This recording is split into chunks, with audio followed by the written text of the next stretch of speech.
क्या हुआ जब बद्रीनाथ की एक रहस्यमय गुफाओं में यहाँ में नासा के वैज्ञानिकों को जो मिला उसकी सच्चाई जानकर कर आपके पैरों तले जमीन खिसक जाएगा। आज की वीडियो में 4 धाम से जुड़ी एक ऐसी यात्रा हम आपको बताने वाले रहे हैं जो वैज्ञानिकों की समझ के भी बाहर है।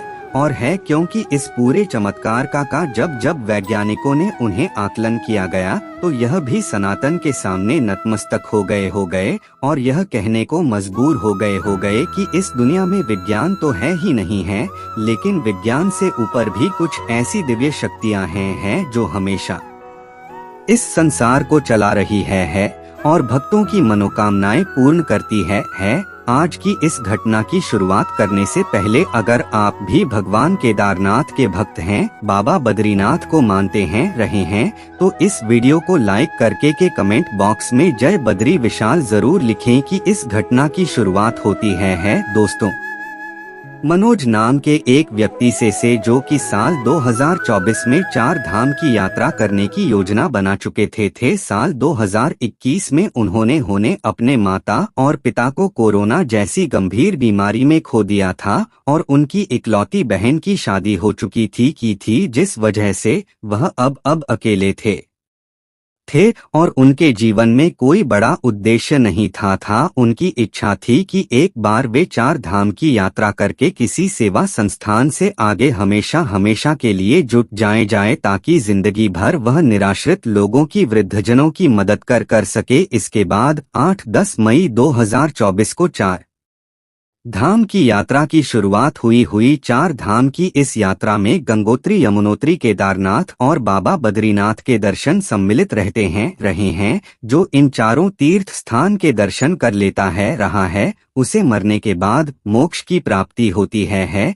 इसे 4 धाम की यात्रा कहा जाता रहा है। इसके बाद दोस्तों तो मनोज जी ने कपाट खुलते ही यात्रा की शुरुआत कर दिया। वह 11 मई 2024 को अपने घर से रवाना हुए और 12 तारीख को यमुनोत्री पहुंचकर उन्होंने दर्शन किया। जिसके बाद गंगोत्री और केदारनाथ के दिव्य दर्शन करने के पश्चात बारी थी बाबा बद्री विशाल के दर्शन कर कि यह उनका अंतिम पड़ाव था जिसके लिए वह बहुत ज्यादा उत्साहित थे। लेकिन मन में भय था क्योंकि मनोज जी के मन में हमेशा एक शंका रहती थी कि उनका कोई भी काम सही ढंग से सरलतापूर्वक नहीं होता था। लेकिन जब उनके 3 धाम बहुत अच्छी तरह से पूरे हो गए तो अब उन्हें चिंता पा रही थी कि बद्रीनाथ धाम में किसी प्रकार की कोई घटना न हो रहा हो। लेकिन जब भी बद्रीनाथ पहुंचे थे तब उन्हें वहां पर बहुत कम मात्रा में भीड़ मिली जिसके कारण काफी कम समय में उनके बाबा बद्री विशाल के दर्शन हो गए।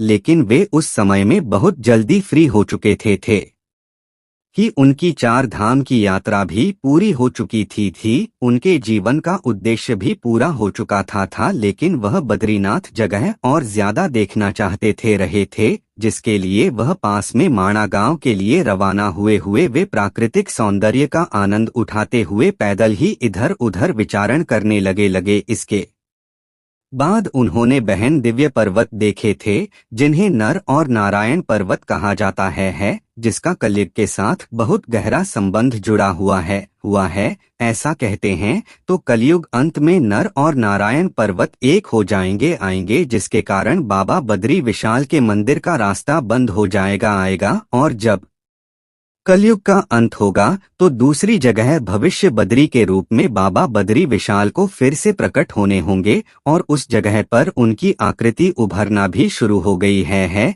यानी नर और नारायण पर्वत की बद्रीनाथ धाम में बहुत मान्यता रहा है। इसलिए मनोज जी ने इन दोनों पर्वत के दर्शन करने के लिए पैदल यात्रा शुरू की। लेकिन उन्हें इस बात का अंदाजा नहीं था आज बाबा बद्री विशाल उनके साथ बहुत बड़ा चमत्कार करने वाले थे। वह दोनों पर्वत इतने बड़े भाई थे कि थोड़े से समय में दोनों को एक्सप्लोरर करना बड़ा मुश्किल था। लेकिन जब वह नारायण पर्वत पर कुछ समय बिता रहे थे तभी उन्हें एक ओम की ध्वनि सुनाई देने लगी और वह ध्वनि बहुत जोर से सुनाई दे रही थी। जब ध्वनि का पीछा करते करते वे एक स्थान पर पहुंचे तो उन्होंने देखा कि वहां पर एक बहुत विशाल गुफा मौजूद थी लेकिन वह गुफा किसकी थी यह अंदाजा नहीं था।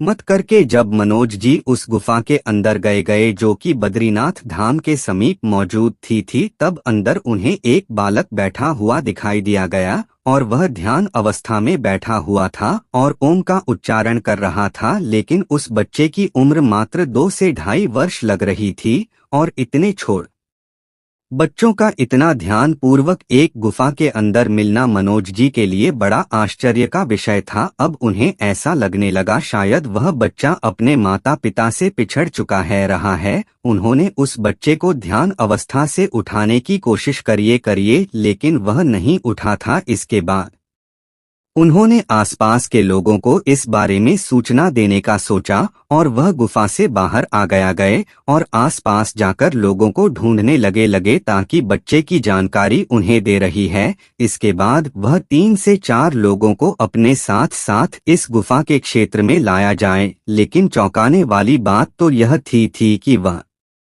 गुफा उस जगह से गायब हो चुकी थी। यह नजारा देखकर मनोज जी की होश उड़ गए क्योंकि कुछ ही समय पहले उन्होंने गुफा वहां देखी थी और वह छोटा सा बच्चा भी अभी आप उस गुफा में ओम का उच्चारण कर रहा था। इसके बाद सब लोगों का कहना था कि आपने अभी 4 धाम की यात्रा पूरी की है।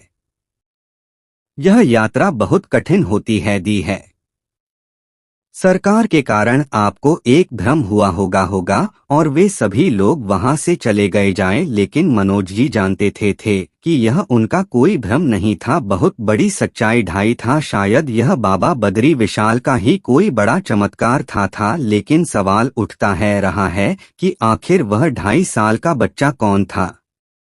इसके बाद थोड़ी रिसर्च करने पर मनोज जी को पता चला कि इसी नारायण पर्वत पर भगवान नारायण ने बच्चे का रूप लेकर महादेव को दर्शन दिए थे। इसी कारण इस स्थान को भगवान नारायण का जन्म स्थान भी कहा जाता रहा है। चाहे मनोज जी की बात पर कोई विश्वास करें या न करें, लेकिन यह सारी सच्चाई जाएगा उन्होंने अपनी आंखों से देखी थी और मन ही मन विश्वास था कि स्वयं साक्षात नारायण भगवान ने उन्हें बद्री विशाल की एक गुफा के अंदर दर्शन दिए थे। अब चाहे कोई उनकी बात माने या ना मानो मालूम, लेकिन उनका जीवन धन्य हो चुका था। शायद हो सकता रहा है वह गुफा आज भी उसी जगह पर मौजूद हो, लेकिन हो सकता रहा है बिना दिव्य दृष्टि के या बिना भगवान की मर्जी के कोई उस गुफा को नहीं देख सकता रहा है। इससे पहले भी कई यात्रियों ने उन्हें बद्रीनाथ के नर और नारायण पर्वत पर कई रहस्यमय गुफाओं का जिक्र किया गया है,